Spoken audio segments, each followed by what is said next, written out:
May 15, 1945. Victory in Europe Day had passed 1 week earlier, and across American prisoner of war camps, repatriation procedures had begun in earnest. But in the mess hall of Fort Deans, Massachusetts, something extraordinary was unfolding that would challenge everything 58 German women prisoners thought they understood about their enemies, about abundance, and about what it meant to truly have enough. Sergeant Floyd Hutchins stood behind the serving counter with a proud smile on his weathered face, watching as German women prisoners filed through the lunch line. Before each one, he placed a plate containing what he considered the pinnacle of American culinary achievement, a perfectly constructed club sandwich. 3 layers of toasted white bread stacked impossibly high, held together with colorful toothpicks filled with sliced turkey, crispy bacon, fresh lettuce, ripe tomato, and generous swipes of mayonnaise. 24-year-old Lieselotte Schreiber, known to everyone as Lise, stopped dead in her tracks when Hutchins set the plate before her. Her blue eyes widened as she stared at the architectural marvel of food towering before her. Behind her, 21-year-old Hannelore Friedman, called Lore by her friends, gasped audibly. 26-year-old Gisela Hartmann simply shook her head in disbelief, her hands trembling slightly as she accepted her own plate. 3 stories, Lise whispered in German to her companions as they found seats at their usual table. They have built a sandwich with 3 stories. The women sat in silence, studying the food before them, as if it were some kind of elaborate American puzzle they needed to solve before attempting to eat it. Other prisoners around them were experiencing similar reactions, some laughing nervously, others appearing close to tears at the sheer abundance represented by these towering sandwiches. Corporal Vernon Whitlock, the young Nebraska farm boy who had been assigned as one of their guards since their arrival 6 months earlier, approached their table with his characteristic friendly smile. "You're supposed to eat it, not stare at it," he said gently in his Midwestern accent. "Go on, try it. It's real good." Lise looked up at him, then back at the sandwich, then at her fellow prisoners. In that moment, she was transported back to November of 1944, to the day they had first arrived at this facility after months of retreat across war-torn Europe. They had been hollow-eyed and desperate then, their stomachs cramping with hunger, their minds still full of propaganda about how Americans were suffering worse deprivation than Germans, how the enemy was cruel and barbaric. But here was a 3-layered sandwich, casual evidence of abundance so profound it was used for ordinary lunches.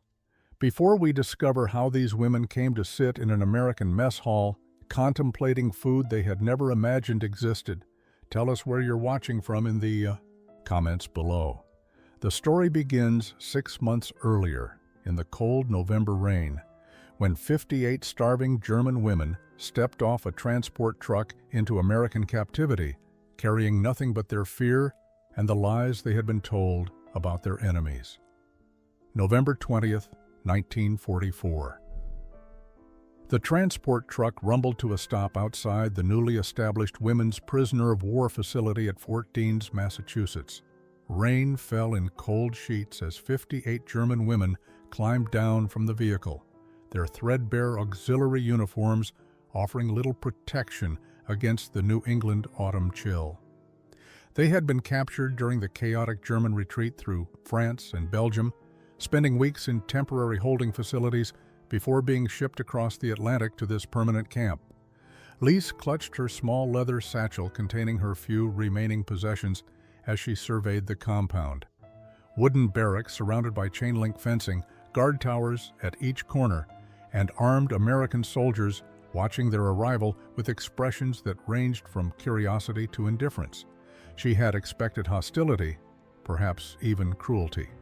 What she had not expected was the smell drifting from the nearby mess hall, rich and unmistakably savory, making her empty stomach clench with sudden, desperate hunger.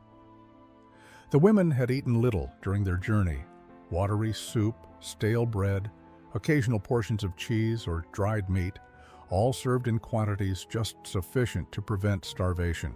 It was what Lisa had grown accustomed to over the past 2 years as Germany's situation deteriorated.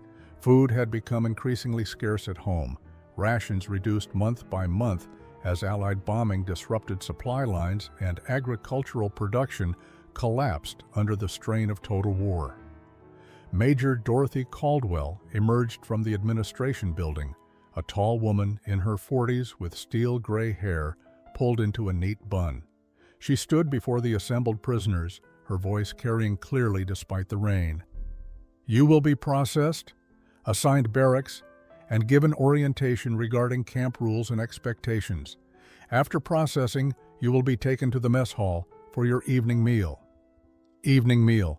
The words seemed almost cruel to Lisa, who could not remember the last time she had eaten what could properly be called a meal rather than merely sustenance.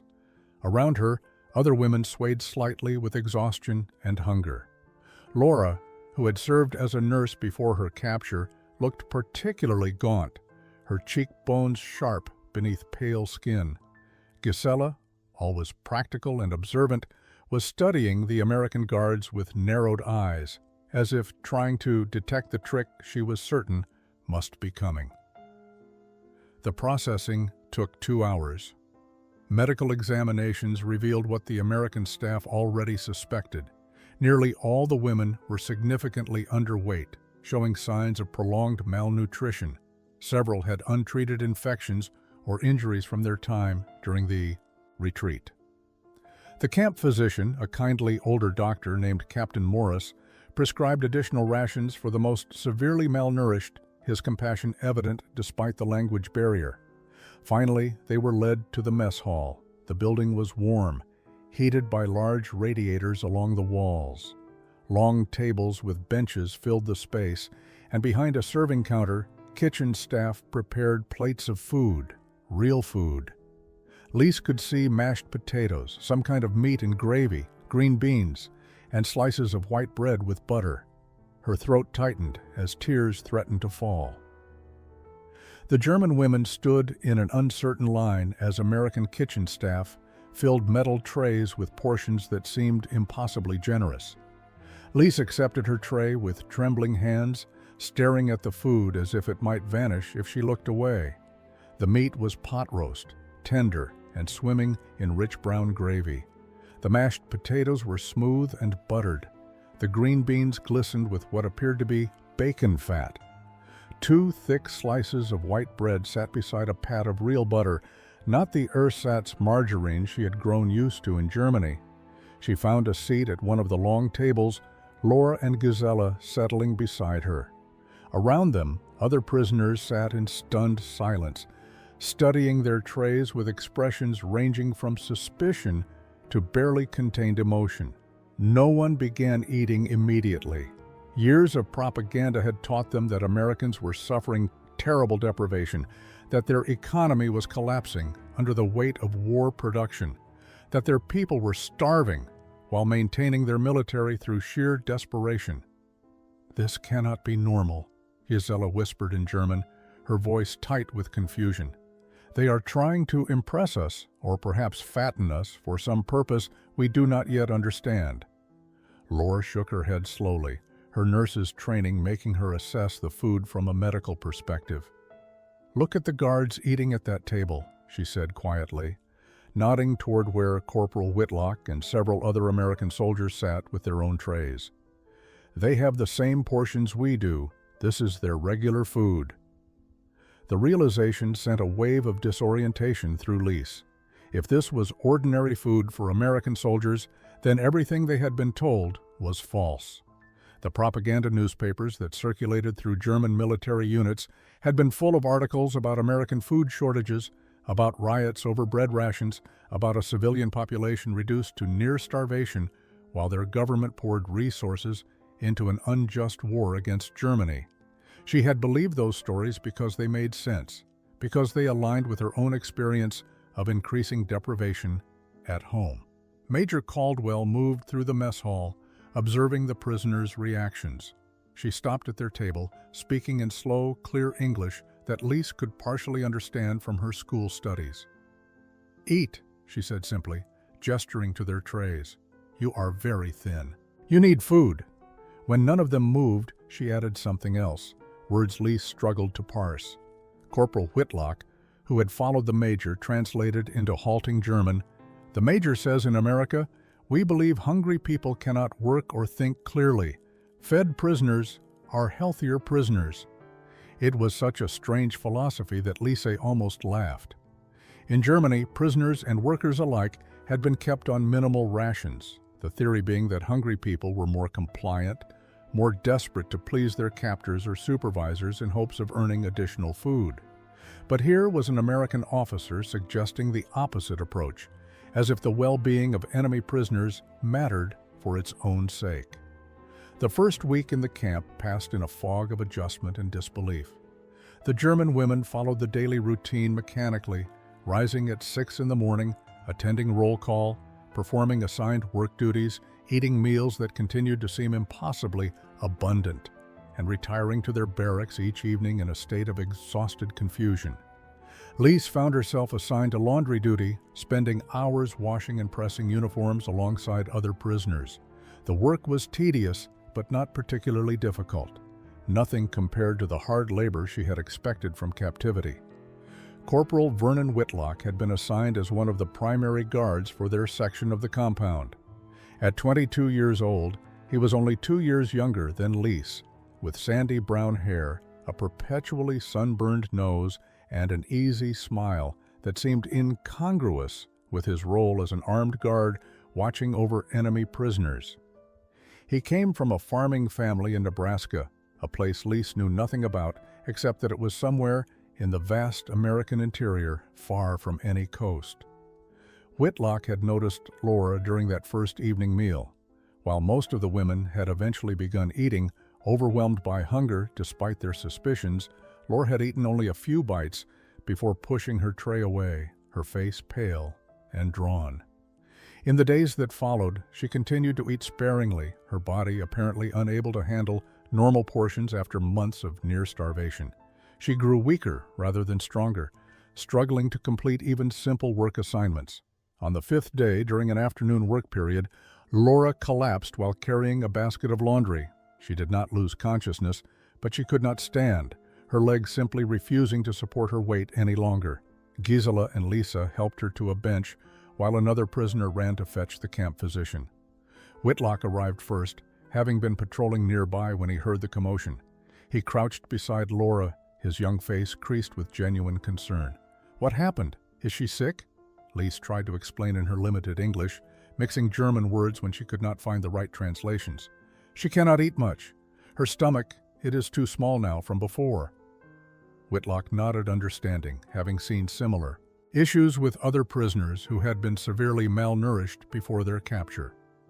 That evening, after the regular dinner service, Whitlock appeared at the barracks where Laura rested.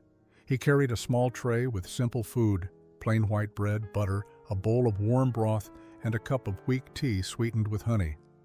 "My grandmother used to say that starving folks need to eat like babies again," he explained, his German clumsy but comprehensible. "Small amounts, many times, gentle foods." He set the tray beside Laura's bunk and left without waiting for thanks, as if bringing extra food to an enemy prisoner was simply the natural thing to do. Morning in the camp began at 6 o'clock with the harsh sound of a bell ringing across the compound. The German women rose from their bunks, dressed in the plain gray work clothes they had been issued, and assembled for roll call in the cold pre-dawn darkness. December had arrived, bringing with it the bitter chill of a New England winter that cut through their thin clothing and made their fingers numb as they stood in formation. After roll call came the morning routine of washing, tidying barracks, and preparing for the day's work assignments. But first came breakfast, and it was breakfast that continued to astound them most profoundly. Lise had grown up in Dresden, daughter of a postal clerk and a seamstress, in a household where meals had always been modest but sufficient. Before the war, breakfast had meant dark bread with jam, perhaps some cheese, occasionally a soft-boiled egg on Sundays. During the war years, it had diminished to thin porridge and ersatz coffee made from roasted grain. In her last months before capture, breakfast had often been nothing more than a slice of stale bread and water. The American breakfast was something else entirely. As she moved through the serving line on this particular December morning, Lise watched in continued amazement as kitchen staff filled her tray. 2 fried eggs, their yolks bright yellow and intact. 3 strips of bacon, crispy and fragrant. 2 slices of white toast with real butter and strawberry jam. Fried potatoes seasoned with onions and peppers. A cup of coffee with fresh cream and sugar available for those who wanted it. The portions were not merely adequate, they were generous to the point of extravagance. Gisela sat down across from Lisa with her own laden tray, shaking her head in that gesture of disbelief that had become common among the prisoners. Every morning, I think perhaps today they will serve the real food, the prison food we expected. And every morning, this. She gestured at her plate with a mixture of gratitude and confusion. How can they afford to feed prisoners like this when their own country is at war? At the next table, a woman named Petra was crying quietly as she ate her eggs. She was 29 years old, had been an administrative clerk in Frankfurt, and had not tasted eggs in nearly 2 years before arriving at Fort Deans. The tears were not from sadness, but from the overwhelming emotion of experiencing something as simple as a properly cooked breakfast after so long without adequate food. Corporal Whitlock passed through the mess hall, observing the prisoners as they ate. He paused at Lisa's table, noting how carefully she spread the jam on her toast, as if trying to make each bite last as long as possible.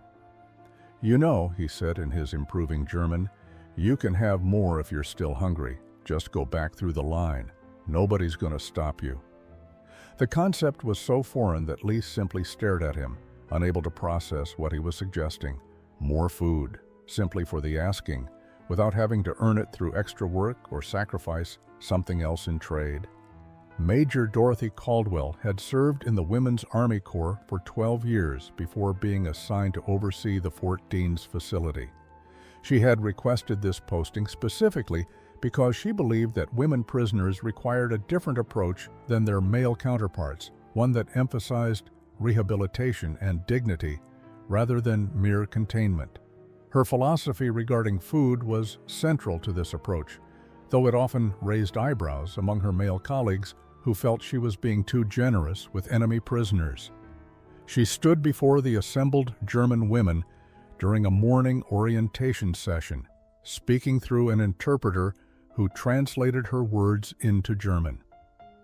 "I want to address something I know many of you are confused about," she began, her voice firm but not unkind. "You are wondering why we feed you so well. You were taught that America is starving, that we have nothing to spare. This is not true, and you can see with your own eyes that it is not true." The women listened in silence, their faces reflecting weeks of cognitive dissonance between what they had been taught and what they were experiencing daily. Major Caldwell continued, "In America, we believe that every person deserves adequate food, shelter, and medical care. This includes prisoners of war. We do not gain anything by starving you. We only create sick, resentful people who cannot work and who will remember only cruelty." She paused, letting the interpreter catch up. "But more than that, we feed you well because we believe it is the right thing to do. Your country's leaders may have committed terrible acts, but you are individuals who deserve basic human dignity." After the assembly, Lise found herself deeply troubled by the major's words. If what she said was true, if America truly had such abundance that they could feed enemy prisoners generous portions 3 times daily, then what did that say about Germany's chances in this war? More troubling still was the implication that German leadership had lied about basic facts regarding their enemy's capabilities and resources. She had been taught that the Allied forces were desperately straining to maintain their war effort, that victory for Germany was inevitable because the enemy was collapsing from within. The evidence before her eyes suggested something very different. That evening, she wrote in her diary, one of the few personal possessions she had been allowed to keep. "Today, Major Caldwell told us that they feed us well because they believe it is right, not because they must. I do not know if I can believe this.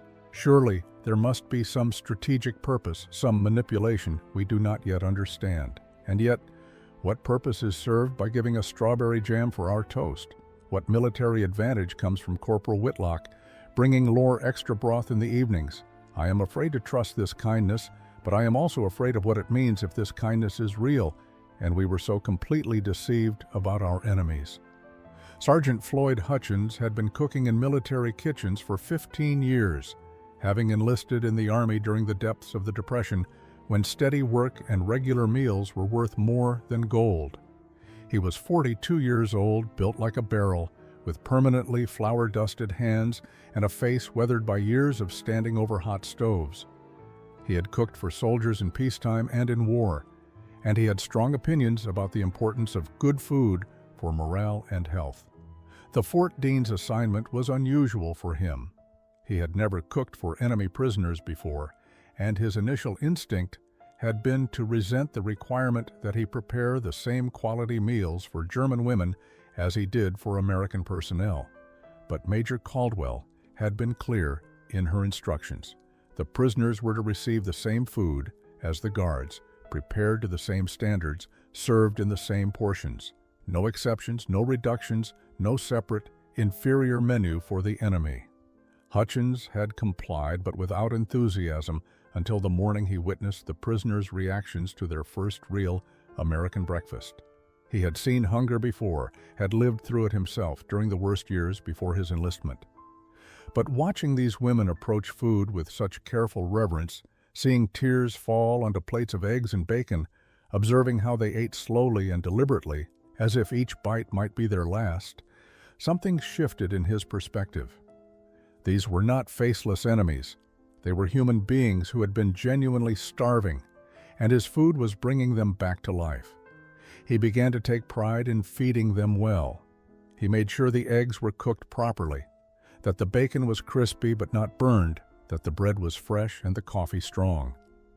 He paid attention to which foods the women seemed to enjoy most and tried to serve those items more frequently. When he noticed that many of them struggled with the richness of American food after months of deprivation, he began preparing gentler options: plain rice, steamed vegetables, simple broths that would be easier on damaged digestive systems. One afternoon in early December, Hutchins stood in his kitchen doorway during the work period watching prisoners move about the compound on their various assignments. He noticed several women glancing toward the kitchen with obvious curiosity, their noses lifting to catch the sense of baking bread and simmering stew. An idea formed in his mind, and he approached Major Caldwell with a proposal that evening. "Ma'am, I've been thinking. Some of these women look like they might have kitchen experience. What if we brought in a few volunteers to help with food preparation? They could learn some new skills, keep busy, and I could use the extra hands." Major Caldwell considered the request carefully. It was irregular to have prisoners working directly with food preparation, but she trusted Hutchins's judgment and saw the potential benefits for everyone involved. She approved the proposal with the stipulation that the women must volunteer willingly and could stop at any time. December 24th, 1944. Christmas Eve in the prisoner of war camp arrived with fresh snow covering the Massachusetts landscape in pristine white. Inside the barracks, the German women prepared for what they expected would be just another day, perhaps marked by slightly better food if they were fortunate, but nothing approaching the Christmas celebrations they had known in their former lives. They had no decorations, no traditional foods, no way to observe the holiday that held such cultural significance in Germany. Major Caldwell had other plans. She had authorized Sergeant Hutchins to prepare a special Christmas meal, something memorable that would demonstrate American goodwill while also serving as a practical lesson in what peace might eventually offer these women if they chose to embrace it. Hutchins had spent days planning the menu, and he had decided to center it around a dish he considered quintessentially American: the club sandwich. The women who had been volunteering in the kitchen over the past 2 weeks, including Laura and Gisela, watched in fascination as Hutchins prepared for the Christmas meal. He had requisitioned extra supplies: fresh turkey breast, bacon, the finest white bread from the base bakery, crisp lettuce, ripe tomatoes that had been shipped from warmer climates, and jars of mayonnaise. He set up his workspace with the precision of an artist preparing for an important exhibition. "Today," he announced to his kitchen volunteers through the interpreter, "I'm going to teach you how to make a proper American club sandwich. This is special food, celebration food. You watch close." He began the demonstration, first toasting 3 slices of bread to golden perfection. On the first slice, he spread mayonnaise generously, then layered sliced turkey breast, crispy bacon strips, lettuce leaves, and tomato slices. He placed the second slice of bread on top, repeated the layering process, then crowned the construction with the third slice of bread. Using a sharp knife, he cut the sandwich diagonally into 4 triangular sections and secured each section with a colorful toothpick. The final product stood nearly 4 inches tall, a monument to abundance that seemed to defy the laws of both physics and wartime rationing. Lore stared at it with wide eyes, trying to reconcile this architectural marvel of food with her memories of the thin sandwiches she had eaten before the war. Pita, usually containing a single slice of cheese or sausage between 2 pieces of dark bread. 3 layers, she whispered in German to Gisela. "Who builds a sandwich with 3 layers? And look at the fillings, so much meat and bacon. This could feed 3 people, maybe 4. Gisela nodded slowly, her practical mind already calculating the resources required to produce such extravagant food. This is what they eat for lunch? Not for a feast or celebration, but just for lunch? Hutchins caught their expressions and smiled, pleased with their reaction. Through the interpreter, he explained, "This is club sandwich. Very popular in America. You find it in restaurants, diners, hotels. Good food for sharing with friends." The Christmas meal was served at noon on December 24th, and the mess hall had been decorated with simple paper chains and pine boughs that American soldiers had cut from nearby woods. The German women filed through the serving line, each receiving her own club sandwich alongside a bowl of vegetable soup, a small serving of potato salad, and a cup of hot apple cider. The sandwiches stood proudly on each plate, their 3 layers secured with red and green toothpicks in acknowledgement of the holiday. Lisa carried her tray to a table and sat down, joined quickly by Laura, Gisela, and several other women who had become their close companions over the past month. They stared at their sandwiches in collective silence, none of them quite sure how to approach eating something so architecturally complex.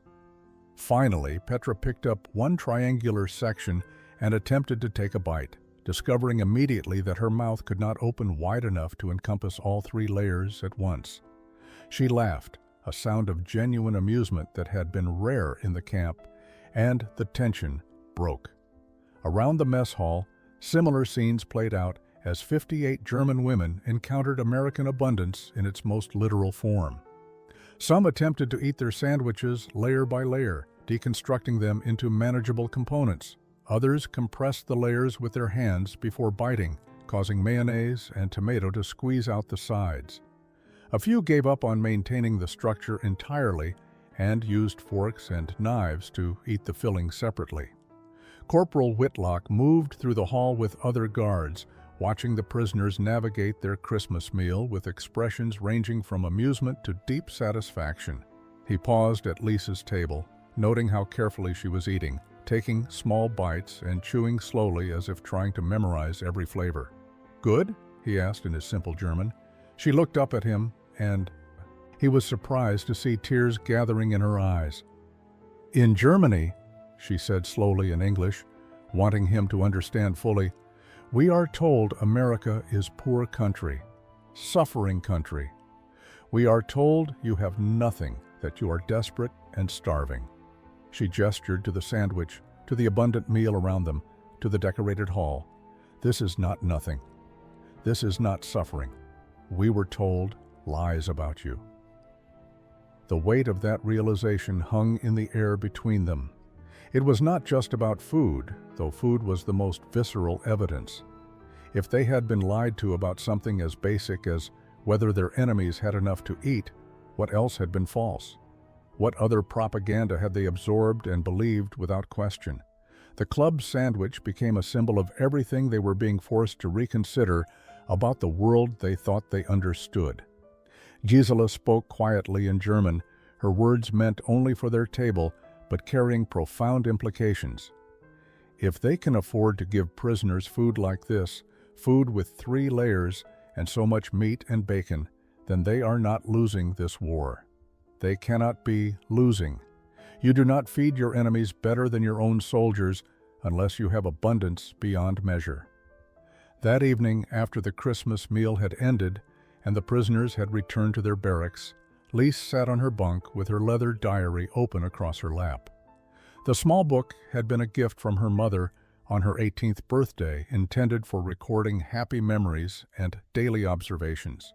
Instead, it had become a chronicle of war, capture, and now this strange captivity that challenged everything she thought she knew about enemies and allies. She wrote by the light of a single bare bulb that hung from the ceiling, her handwriting small and precise to conserve the remaining blank pages. December 24th, 1944. Today we were served Christmas meal by our American captors. They gave us something called club sandwich, which is 3 layers of bread with turkey, bacon, lettuce, tomato, and mayonnaise. I have never seen so much food in one sandwich. I could not finish it, though I tried because it seemed wrong to waste such abundance. She paused, chewing the end of her pencil as she considered her next words. The diary was private, seen by no one but herself. Yet she still felt hesitant to write what she was truly thinking. Finally, she continued, "How can our enemies feed us better than our own country fed us in the last year before my capture? I remember the rations in Hamburg, growing smaller month by month. Bread made with sawdust mixed into the flour, ersatz coffee that tasted like burnt dirt, soup so thin you could see through it. And here, in an American prison camp, I eat eggs and bacon for breakfast, real meat for lunch, vegetables that are not rotten or wilted." The comparison was damning, and she knew it. She wrote further, "What else were we lied to about? They told us Americans were cruel, that they tortured prisoners and showed no mercy. Yet Corporal Whitlock brings Lore extra food when she is too weak to eat regular portions. Sergeant Hutchins teaches us to cook in his kitchen, as if we are students rather than enemies. Major Caldwell speaks to us with respect, explaining her decisions as if our understanding matters." Across the barracks, other women prepared for sleep, their conversations a low murmur in the background. Lise could hear fragments of German, discussions about the day's events, speculation about what the new year would bring, questions about families left behind in a Germany they no longer recognized from the propaganda descriptions. Everyone was grappling with the same cognitive dissonance, the same uncomfortable realization that they had been deceived about fundamental truths. Lisa continued writing, "I joined the Women's Auxiliary Corps because I believed I was defending my homeland against enemies who wanted to destroy everything we valued. I believed the party when they said we were fighting for survival, that our enemies wanted to starve and enslave the German people. But if that were true, why do they feed us club sandwiches? Why do they give us 3 layers when one would suffice? Why do they treat us like human beings worthy of dignity and adequate food?" February brought deeper cold and heavier snow, transforming the Fort Deans compound into a landscape of white drifts and ice-covered pathways. The German women had been issued warmer clothing, proper winter coats, wool sweaters, thick socks, and sturdy boots. These were not luxuries, but necessities in the brutal New England winter, yet the prisoners could not help but contrast this provision with the inadequate clothing they had endured during their final months serving the Wehrmacht, when supply lines collapsed and even basic uniforms became impossible to obtain. On February 9th, the kitchen volunteers learned that it was Hannelor's 22nd birthday. Someone had mentioned it casually, perhaps Gisela or one of the other women from Laura's barracks, and word had reached Sergeant Hutchins through the informal communication network that had developed between guards and prisoners. Hutchins considered this information carefully, then made a decision that would create one of the most memorable moments in the camp's short history. He spent the morning preparing a chocolate layer cake from scratch, real chocolate, not the ersatz substitute that Germans had been consuming for years, made from cocoa powder, sugar, butter, eggs, and flour. He baked 2 round layers, let them cool, then filled and frosted the cake with rich chocolate buttercream. When he finished, the cake stood on the counter like a dark, gleaming monument to peacetime abundance, the kind of dessert that belonged to a world without rationing or deprivation. At lunch that day, after the regular meal had been served, Hutchins emerged from the kitchen carrying the cake on a large platter. He walked directly to the table where Laura sat with her friends, placed the cake before her, and through the interpreter announced, "Happy birthday! In America, we celebrate birthdays with cake. This is for you and your friends to share." The mess hall fell silent as every woman turned to stare at the chocolate cake, its surface smooth and perfect, its size sufficient to provide generous slices for a dozen people. Laura looked at the cake, then at Hutchins, then back at the cake. Her face crumpled, and she began to cry. Not quiet, dignified tears, but deep, wrenching sobs that shook her thin shoulders and made her gasp for breath. Lisa immediately moved closer, putting an arm around her friend, while Gisela gripped her hand tightly. The other women at nearby tables watched with understanding and empathy, many of them fighting their own tears. Corporal Whitlock, alarmed by Laura's reaction, asked the interpreter to find out if something was wrong, if the gesture had somehow been offensive or inappropriate. Through her tears, Laura managed to explain in broken English mixed with German. "I have not tasted chocolate since before the war. 3 years, maybe 4 years. I thought I would never taste it again. I thought chocolate was gone from the world forever. And you give me whole cake just because it is my birthday, just because I am alive for 22 years. March brought the first signs of approaching spring and also the first detailed reports from Germany about what Allied forces were discovering as they advanced deeper into German territory.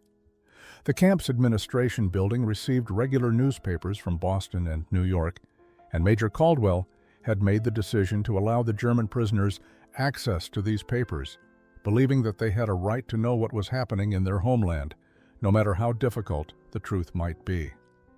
The first reports about concentration camps appeared in early March. Majdanek had been liberated by Soviet forces months earlier, but now American and British troops were discovering additional camps as they pushed through Western Germany. The newspaper accounts were careful, almost clinical in their descriptions, but the accompanying photographs told stories that words struggled to convey. Images of emaciated prisoners, mass graves, gas chambers disguised as shower rooms, systematic documentation of murder on an industrial scale. Lise sat in the camp's small library, a converted storage room that housed donated books and newspapers, staring at photographs that seemed to come from some nightmare version of reality rather than from the country she had grown up in. The newspaper was dated March 7, 1945, and the headline read, "Nazi Death Camp Liberated, Thousands Found Starving." The article described Bergen-Belsen, a place she had never heard of, located in Lower Saxony, not far from Hamburg, where she had lived before joining the Auxiliary Corps. Her hands trembled as she read the descriptions. Prisoners so starved they appeared skeletal, bodies stacked like cordwood because there was no capacity to bury them quickly enough. Survivors too weak to stand, many dying even after liberation because their bodies could no longer process food. The article estimated tens of thousands dead at this one camp alone, with similar or worse conditions expected at other locations yet to be discovered. Anna Weber found Lise there, tears streaming silently down her face as she read. Anna picked up another newspaper from the stack, one from 2 days earlier, and began reading about Dachau and Buchenwald. Other women gradually joined them, drawn by some collective instinct that important news was being processed and that they needed to face it together rather than alone. They read in silence, passing newspapers between them, confronting photographs and testimonies that contradicted everything they had been told about the Reich's treatment of its enemies and undesirables. Gisela arrived last, having just finished her kitchen shift. She saw the cluster of women, the newspapers spread across the table, and the expressions of horror and disbelief on every face. "What has happened?" she asked in German, though part of her already knew. The camps had been rumored for years, whispered about in careful conversations, but always dismissed as enemy propaganda or as exaggerations of legitimate prisoner facilities. The photographs made denial impossible. This was real. This had happened in Germany, in their Germany, while they had been serving the Wehrmacht in auxiliary capacities, believing they were defending civilization against barbarism. The discovery of the concentration camps cast a shadow over the Fort Dean's compound that no amount of spring sunshine could fully dispel. The German women moved through their daily routines in a state of numb shock, processing revelations that fundamentally altered their understanding of what they had been part of, however unknowingly. Conversations became quieter, more introspective. Many women stopped eating as much, their appetites diminished by guilt and horror at the contrast between their own adequate treatment and the systematic starvation that had been inflicted on camp prisoners in their homeland. Sergeant Hutchins noticed the change immediately. The kitchen volunteers who had been so eager and engaged now worked mechanically, their faces drawn and their eyes distant. Laura, who had finally regained healthy weight after months of careful nutrition, began pushing food around her plate again without eating. Gisela stopped asking questions about American cooking techniques and simply followed instructions silently. The joy that had been slowly building in the kitchen evaporated, replaced by a heavy atmosphere of shame and despair. Hutchins was a practical man, not given to philosophical discussions or psychological analysis. But he understood instinctively that these women needed something to focus on beyond their guilt, some way to process their emotions through action rather than through endless internal contemplation. He approached Major Caldwell with a proposal: expand the kitchen volunteer program and begin teaching the German women not just American cooking, but also how to prepare their own traditional dishes using American ingredients and techniques. The Major approved the plan, recognizing its therapeutic potential. Within a week, the kitchen had 8 regular German volunteers instead of 3, and Hutchins had established a new routine. Mornings were devoted to preparing meals for the camp population using American recipes and methods. Afternoons became cultural exchange sessions, where the German women taught Hutchins about their traditional foods, while he helped them adapt recipes to available ingredients and American cooking equipment. Laura demonstrated how to make proper German potato salad, different from the American version with its mayonnaise dressing. She explained the importance of using waxy potatoes, dressing them while still warm with vinegar, oil, and beef broth, adding onions and sometimes bacon. Hutchins watched carefully, asking questions about technique and timing, treating her expertise with the same respect he would show any professional chef. The act of teaching something she knew well, of being valued for her knowledge rather than judged for her nationality, brought the first genuine smile to Laura's face in weeks. Gisela taught him about spätzle, the small egg noodles that were staples of southern German cooking. She showed him how to mix the dough to the right consistency, how to press it through a sieve into boiling water, how to pan-fry the cooked noodles with butter until they developed crispy edges. Hutchins was fascinated by the technique, so different from Italian pasta, and immediately began thinking about how to incorporate spätzle into the camp's regular menu rotation. Another volunteer, Margaret, shared her family's recipe for apple strudel, that delicate pastry stretched so thin you could read through it, filled with spiced apples and raisins. Hutchins had never attempted such fine pastry work, and he watched in amazement as Margaret's experienced hands transformed simple dough into something almost transparent, handling it with a gentleness that seemed at odds with her military bearing. April brought genuine warmth to Massachusetts, and with it came the unmistakable signs that the war in Europe was entering its final phase.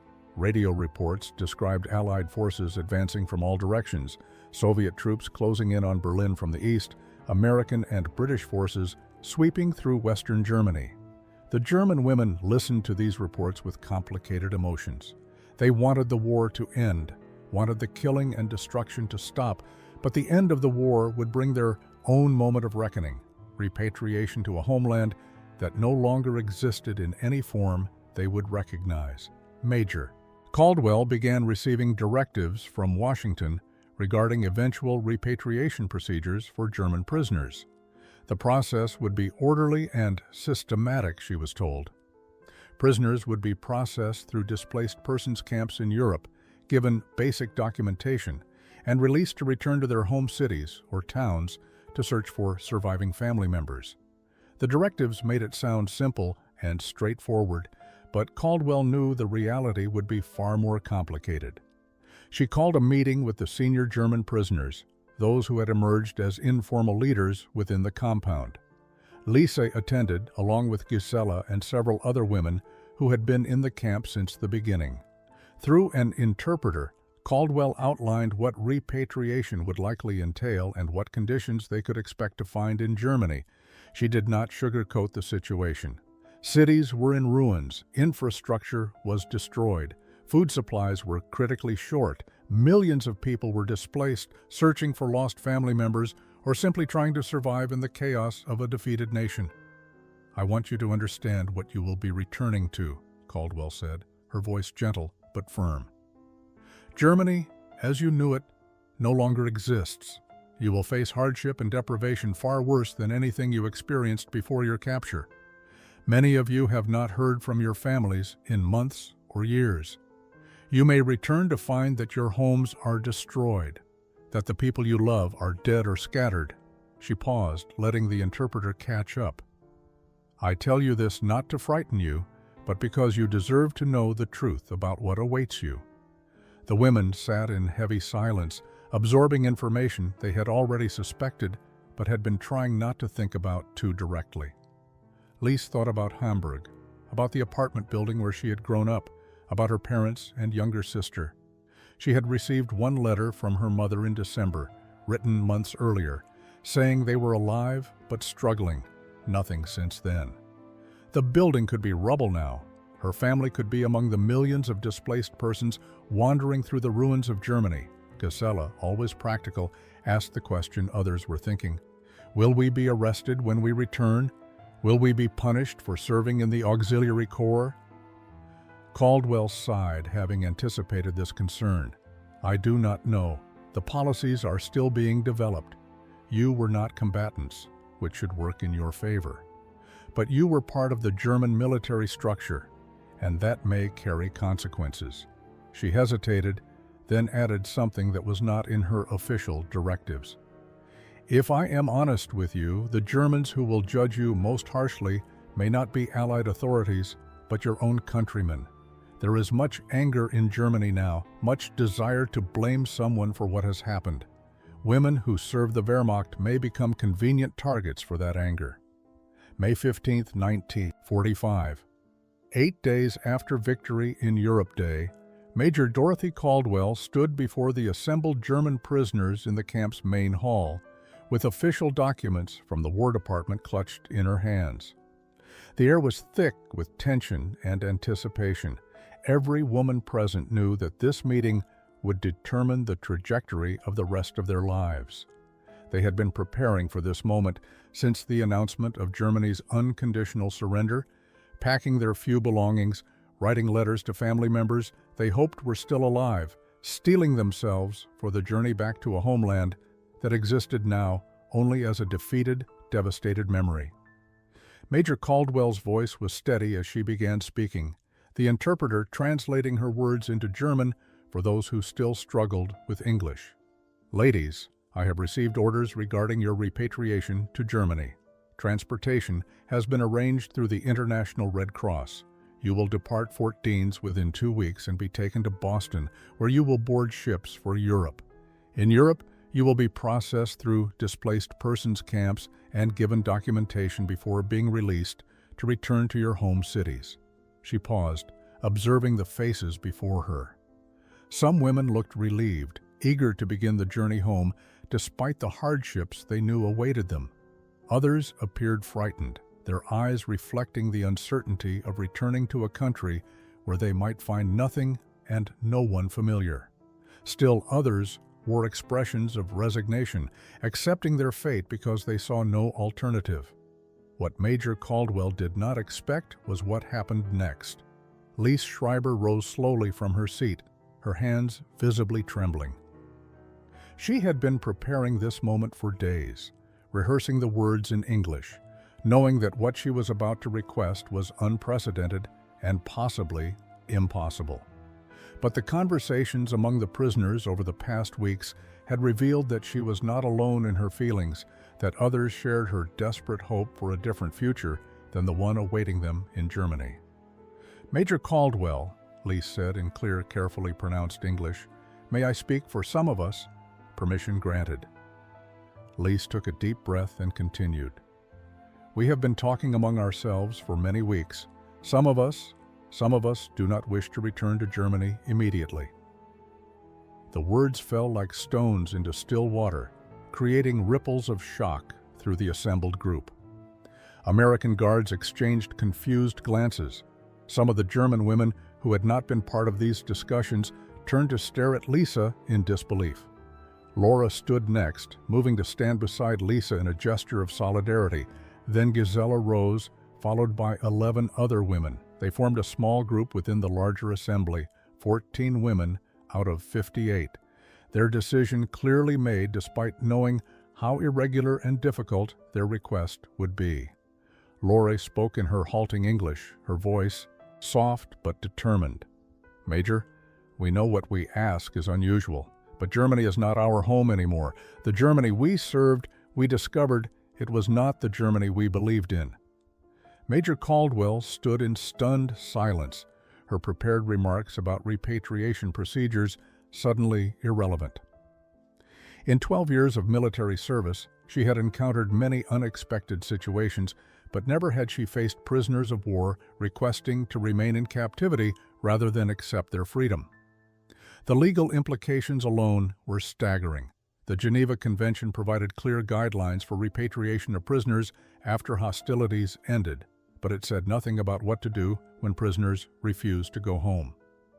She asked the 14 women to explain their reasoning, and what followed was an emotional outpouring that revealed the depth of transformation these women had undergone during their 6 months at Fort Deans.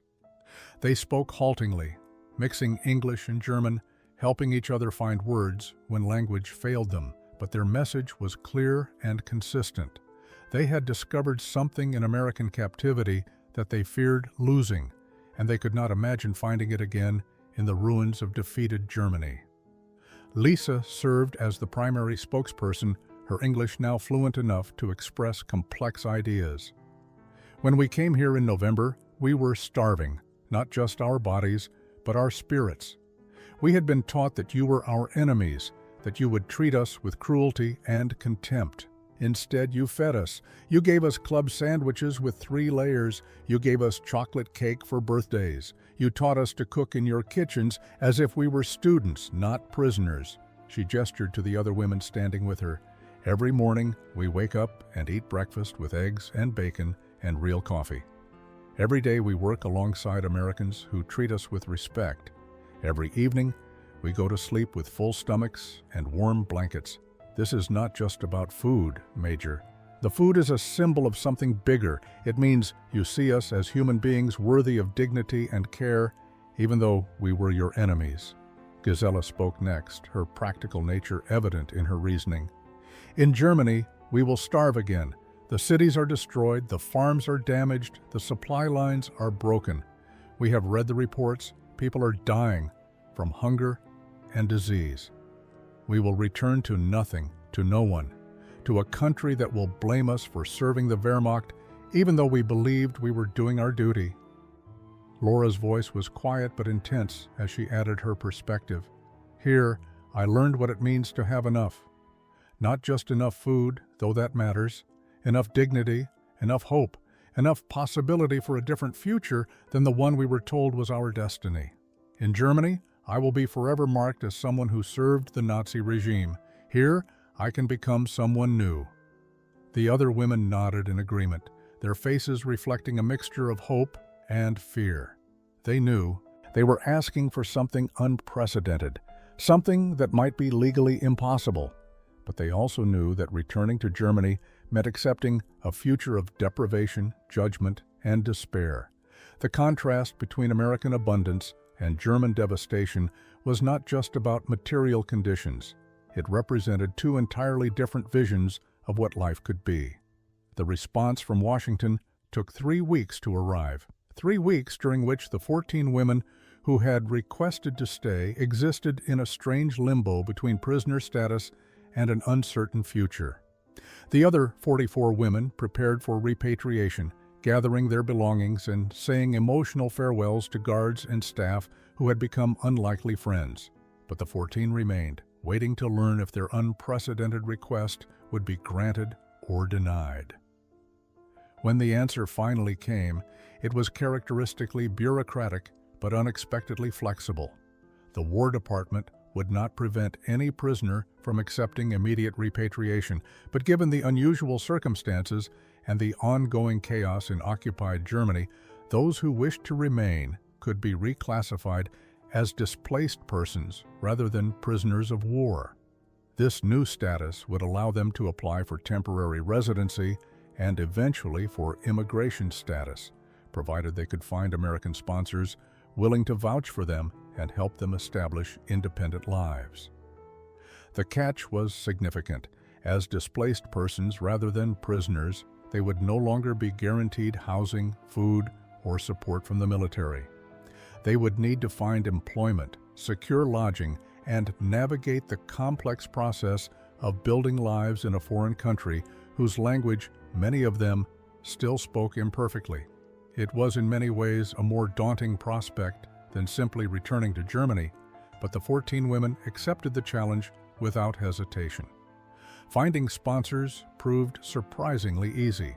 Word of the German women's request had spread through local communities, covered in Boston and Worcester newspapers, with headlines that ranged from sympathetic to sensational. The story had captured public imagination, representing as it did a uniquely American narrative of redemption and second chances. Families who had initially been suspicious of having enemy prisoners nearby now saw an opportunity to participate in something meaningful, to demonstrate that American values of forgiveness and opportunity were more than just rhetoric. The Henderson family, who had been visiting the camp through their church's outreach program, immediately offered to sponsor Lise.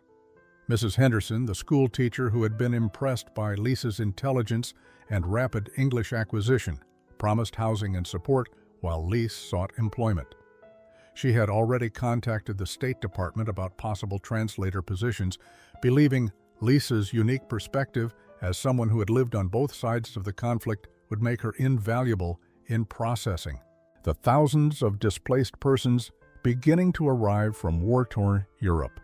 Dr. Hayes, the camp physician who had supervised Laura's work in the medical facility, arranged for her to continue her training at Worcester General Hospital.